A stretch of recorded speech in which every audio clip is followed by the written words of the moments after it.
fichiers que l'on doit rentrer pour un enregistrement d'un médicament homéopathique sont extrêmement sophistiqués et on est surpris de voir toutes les analyses qui doivent être faites pour assurer que la souche soit absolument bien définie, et non seulement définie, mais également de qualité, et non seulement au niveau de la plante elle-même, mais de là où elle a été cueillie, si on veut, ou élevée, de façon à ce qu'il n'y ait pas de pollution, etc. Donc tout ça, c'est analysé au départ. À partir de là, mais qu'est-ce qu'on fait?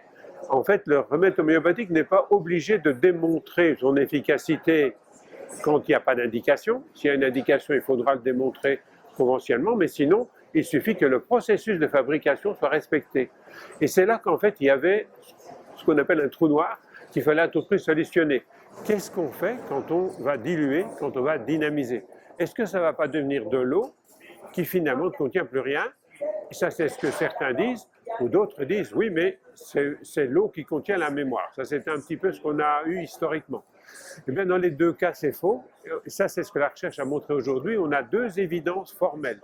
La première, c'est que ce n'est pas de l'eau, qu'en fait, ce que l'on trouve dans le remède homéopathique, c'est une eau structurée, c'est-à-dire qu'elle contient un tas d'éléments qui fait qu'elle va obtenir une structure. Elle ne va pas être une eau pure, chaotique, mais au contraire structurée, qui peut contenir de l'information.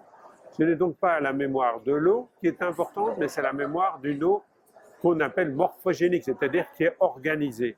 Et ça, c'est ce qui est actuellement absolument démontré, ce n'est pas de l'eau pure. Deuxième élément qu'on sait avec certitude, c'est l'autre extrémité, c'est-à-dire comment le remède agit. Il agit en influençant des gènes, et ceci par épigénétique, c'est-à-dire que lorsqu'on donne un remède homéopathique, on va stimuler certains gènes, on va en freiner d'autres. Et ça, c'est démontré par de nombreuses publications et déjà sur plusieurs dizaines de remèdes. Donc ça, c'est des certitudes. Il faut bien sûr toujours faire plus de recherches, mais n'empêche que ce sont des certitudes déjà aujourd'hui.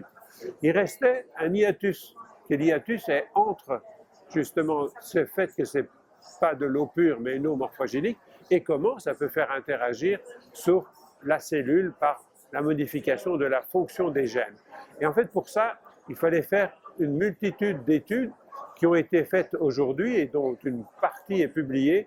On sait que cette eau organisée contient des particules qui vont de la matière particulière, mais aussi des nanobules, donc des petites concentrations de nanobules qui, à l'opposé d'une bulle normale, ne va pas remonter à la surface, mais va persister pendant des mois, voire des années dans une solution. Elle est assez immuable. Et à côté de ça, il va y avoir de la matière soluble dedans, dont la matière principale est du bicarbonate de soude associé à des oligoéléments. Et ça, c'est une structure. Cette structure va nous permettre que le remède agisse de manière formelle, en reconnaissant l'information que cette structure est capable de prendre. L'information est de quel type? Eh bien, elle est de type potentiel électrique, donc de type électromagnétique, et ceci a été démontré aujourd'hui, mais les publications vont se faire de plus en plus fréquentes à partir de maintenant. Ça, c'est vraiment le but que nous avons devant nous.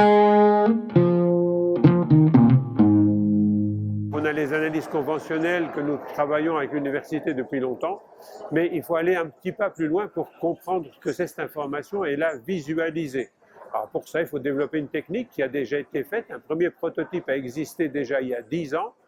Malheureusement, suite à une faillite, l'appareil a disparu aujourd'hui. On va en recréer un deuxième qui va éviter certains problèmes qu'on a eus avec le premier et qui permet de voir l'information, c'est-à-dire la structure passée, dans le granulé, et ceci va se faire d'une manière systématique en stimulant ces électrons électriquement et obtenir finalement une image lumineuse de la solution qui a imprégné le granulé.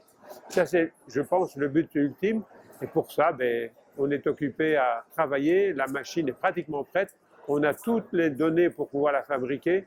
Le professeur Marc-Henri nous a donné tout le dossier technique, et c'est pour un avenir proche, ça pourrait être très rapide. Ce type d'analyse prend vraiment très peu de temps. En une semaine de temps, vous pouvez analyser des centaines de solutions.